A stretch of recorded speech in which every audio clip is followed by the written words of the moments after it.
You woke up this morning and immediately started talking. You just didn't notice. Before you checked your phone, before you remembered what day it was, before any of that, your brain was already running a monologue, and the first lines weren't pretty. I'm already tired. I don't want to do this. Why does it always feel like this? Here's what nobody tells you. You didn't choose those lines. They weren't your opinion. They weren't even true necessarily. They were just default, like a playlist that starts the same way every morning because nobody ever changed it. And here's where it gets interesting. Dr. Ethan Kross at the University of Michigan has spent years studying the voice inside your head. What he found: you talk to yourself at roughly 4,000 words per minute, not 200, not 500, 4,000. In the time it took you to read this sentence, your internal monologue had already run through 200 words. 200 words in the time it takes to blink twice. Most of those words, for most people, you never chose. The monologue just runs on autopilot, repeating whatever emotional grooves got worn in over the last decade, and on most mornings, for most people, those grooves run negative by default. Marcus Aurelius knew this. He sat down and wrote to himself every single morning, not because he was a motivational speaker, not because he wanted to feel pumped up.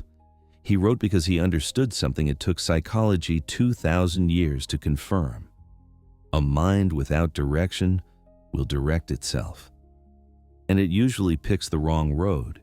He didn't wake up already at peace. He woke up like you. He just decided what got to run first. There are 10 specific sentences that change what runs first. Not affirmations, not hype. Something closer to what Marcus was doing. And by the end of this, you'll understand exactly why those 10 sentences work and why everything you've tried before probably didn't. But first, you need to understand why mornings are more dangerous than you think. In the 20 minutes after you wake up, your brain is not operating normally, not metaphorically, physiologically. There's a process called the Cortisol Awakening Response. The moment your body registers consciousness, cortisol, your primary stress hormone, spikes between 50 and 100% above baseline. That's not a malfunction. That's your nervous system doing exactly what it was designed to do. Prime your threat detection system before you've even sat up. Your body doesn't know you live in 2025. It thinks you might be waking up in a forest, so it floods your system and starts scanning. Is anything wrong? Is anything dangerous? Where are the threats? Jan Pruessner and his team at McGill published research on this back in 1997. What they found wasn't just about cortisol levels, it was about what that window actually does to your day. The emotional tone you absorb in those first 20 minutes sets the baseline for the next 6 to 8 hours. Not the whole day in some vague way. Literally the neurological starting point your brain anchors everything else to. 6 to 8 hours. So what do most people hand their threat detection system during that window? Notifications, email, news, Twitter. 30 seconds of scrolling and your cortisol-soaked, threat-primed brain has found exactly what it was looking for. Arguments, problems, things that went wrong while you were asleep. Your nervous system lights up like it found the wolf, because as far as your body can tell, it did. You didn't start your day. Someone else started it for you. And they had no interest in how the rest of it went. I did this for years. I told myself it was about staying informed, responsible even, starting the day with a clear picture of what was happening, what it actually was, handing a loaded threat detector to every editor, algorithm, and stranger who happened to post something between midnight and 7 a.m. They decided what I was anxious about. I just carried it. So what do you do with those 20 minutes instead? The answer most people land on: it's completely wrong. If you've been starting your mornings by telling yourself you're strong, capable, unstoppable, science has some uncomfortable news. The entire self-help industry is built on one core idea. If you repeat something enough times, you start to believe it. Say, "I am confident" every morning. Say, "I am worthy." Say it until it feels true. It sounds reasonable. It doesn't work the way you think. Joanne Wood at the University of Waterloo ran a study in 2009. She took people with low self-esteem and had them repeat classic positive affirmations. I am a lovable person. Standard stuff. What happened next is the part nobody puts on the motivational poster. They felt worse, not neutral, worse. Because the brain isn't passive, it's listening. And when you tell it something that contradicts what it actually believes about you, it doesn't just nod along, it pushes back. Hard. The gap between the statement and the felt reality creates a kind of internal friction. You say, I am unstoppable, and somewhere underneath that, a quieter voice says, are you though? And that voice has receipts.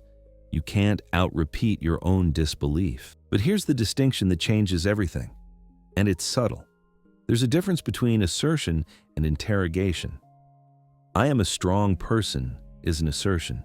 Your brain grades it, finds it questionable, rejects it. But I've handled harder things than this, so what's the first actual step today? That's a question. And your brain responds to questions differently. It searches for an answer. It activates. It starts working for you instead of against you. Cheerleading versus self-instruction. One tries to override the brain, the other gives it a job. The Stoics never did affirmations, not once.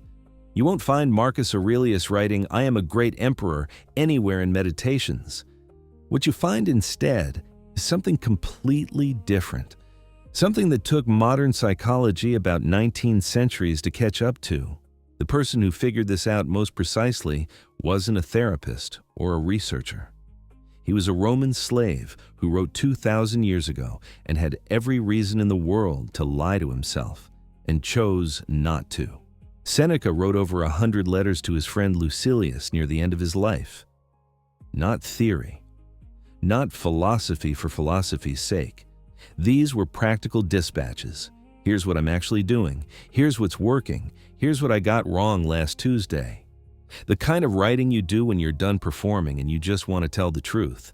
And in letter 83, and again in De Ira, his treatise on anger, he describes his morning habit. Every single day, Seneca asked himself 3 questions before he did anything else. What did I do wrong yesterday? What did I do right? What can I improve? That's it. No vision boards, no gratitude lists, no 5-year visualization. 3 cold, specific questions about the previous 24 hours. He called it a daily account, like reviewing the books of a business, except the business was his own mind. Notice what this isn't. It's not journaling about your feelings. It's not processing your emotions or exploring your inner child. It's forensic. It's brief. It treats the mind like a system that can be examined and corrected, not a wound that needs to be soothed. This is the architecture underneath the 10 sentences in this video. Not affirmations, not hype, audit questions, structured prompts that give your threat-primed, cortisol-flooded morning brain something precise to do instead of something vague to feel. The first time I read Seneca properly, not quotes pulled out of context, the actual letters, I thought he was cold. Almost harsh. Who talks to themselves like this at 7 in the morning? Then I kept reading, and I realized he was doing something my therapist spent 6 sessions trying to teach me. The same reframe, the same cognitive shift from emotional spiral to functional question. Seneca got there in 1 paragraph, written in Latin in approximately 65 AD. 2,000 years of reinventing the same wheel. But there's one detail in Marcus Aurelius that puzzled scholars for centuries, something they wrote off as a quirk of style. And then neuroscience showed up and explained exactly why it worked. Marcus Aurelius wrote the entire Meditations in second person. Not, I must be patient today. Not, I will not lose my temper. Every entry addressed to himself like he was talking to someone else. You, Marcus, you have been given time. Don't waste it. You were made for this. Stop acting like you weren't. Scholars read this for centuries and mostly filed it under stylistic quirk. Maybe he was talking to a friend. Maybe it was a Roman literary convention. The debate went on for a long time with no clean answer. Then, in 2014, Kross, the same researcher who mapped your 4,000 word per minute monologue, published a study on what he called distanced self-talk. The finding: when you use your own name instead of I, when you address yourself in second or third person, something measurable happens in the brain. The prefrontal cortex, the part responsible for regulation, planning, clear judgment, activates more strongly. The amygdala, your threat and fear center, quiets down. The psychological distance created by you versus I is enough to shift which part of your brain takes the wheel. Performance under stress improved by roughly 30%. Marcus wasn't doing this by accident. He was, without the vocabulary, performing a prefrontal cortex override on his own amygdala. Every morning, before leading an empire, managing a senate, commanding armies, and dealing with a plague that killed 5 million people, he wrote, "You, Marcus," because I kept him inside the spiral. You let him step outside it and see clearly. The first time I actually tried this, writing to myself in second person, saying, "You've handled harder things," instead of "I can do this," I felt slightly ridiculous, like I was writing a letter to a stranger. That lasted about 30 seconds. Then something shifted.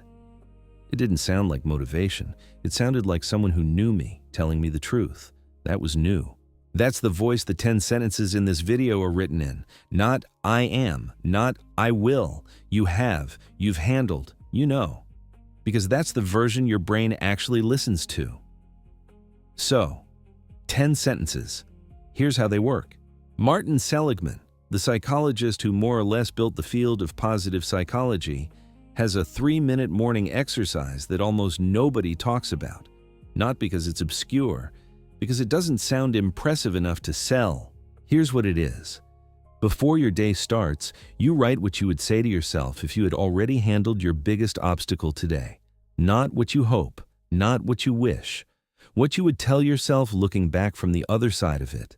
Future framed, grounded in what you already know about yourself. His research found that people who did this consistently showed a 23% reduction in anxiety after 2 weeks. Not from a drug, not from a major life change, from 3 minutes of structured self-talk written in the right direction. That's the last piece of architecture. The 10 sentences below are built on everything that came before. Kross on self-talk speed, Pruessner on the cortisol window, Wood on why affirmations backfire, Seneca's forensic audit, Marcus's second-person override, Seligman's future frame. They're not a list to recite. They're a sequence to move through, slowly, one at a time, on the mornings when your default monologue is already running loud. Here they are. You've done harder things than this. What's the actual first step today? Not, "I can do this." Your brain doesn't believe cheerleading, but it will search for an answer to a real question. Give it one. You don't have to feel ready. You just have to begin. Readiness is a feeling. Beginning is a decision. They don't have to arrive together. What would you tell a friend in your exact situation right now? You already know the answer. You've given this advice before. The only thing that changes when it's you is that you stop listening. Yesterday is data, not a sentence. Something went wrong. Fine.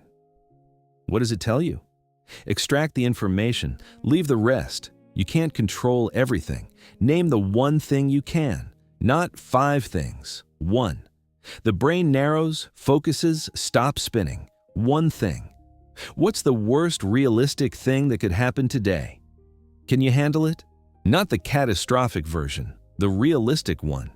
9 times out of 10, when you actually name it, you've handled worse. And you know it. Who are you showing up for today? Sometimes you're not doing it for yourself. That's fine.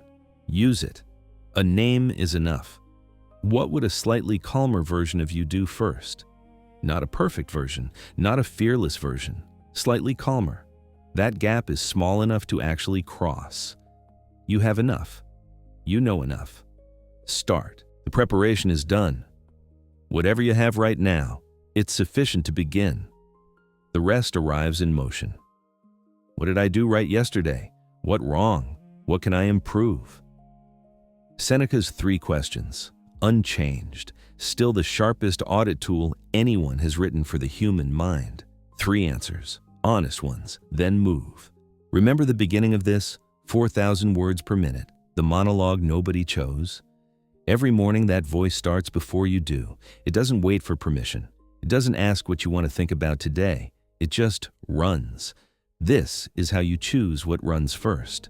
Not by silencing it, not by drowning it in affirmations it doesn't believe, by giving it direction, a question to answer, a frame to work inside, a version of you, second person, clear-eyed, slightly outside the spiral, who knows what you're capable of and isn't interested in your excuses.